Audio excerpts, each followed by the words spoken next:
দুদুকীদেরকে যে ভয়ানক ফল দেওয়া হয়, সেই জাহান্নাম ফল আমি জাহান্নামের মধ্যে খাচ্ছি, আর জাহান্নামীদের সেই বিষাক্ত দুর্গন্ধময় পুঁজ আমি পান করছি।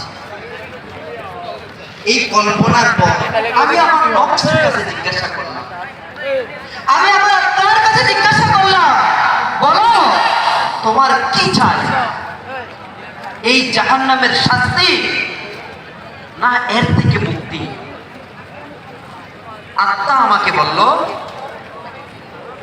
আমি মুক্তি চাই, এজন্য আমি পৃথিবীতে আবার ফিরে যেতে চাই। জান্নাতের সুস্বাদু সেই মজাদার ফল আমি খাচ্ছি, আর এখানকার সেই নহরগুলো থেকে মিষ্টি পানিও আমি পান করেছি, আর ফুলদের সাথে সাক্ষাৎ করেছি। আর এই কল্পনা করার পর আমি আমার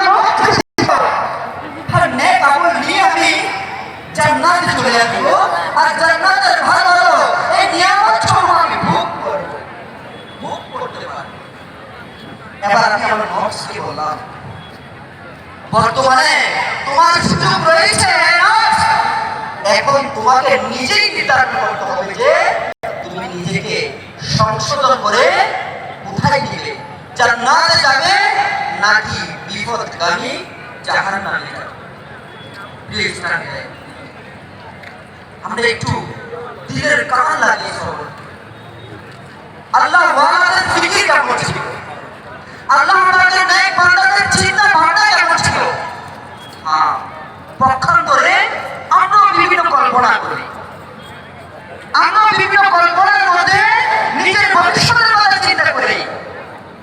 আমার কখন ব্যবসা বৃদ্ধি পাবে, আজ আমার এই অবস্থা আছে, কখন আমি আমার উচ্চ অবস্থানে পৌঁছাবো,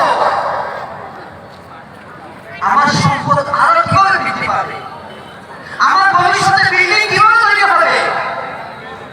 এই কল্পনার মধ্যে, এই ফিকিরের মধ্যে নিজেকে সদা সর্বদা ব্যস্ত রাখে। আর আল্লাহ পাকের এক বান্দা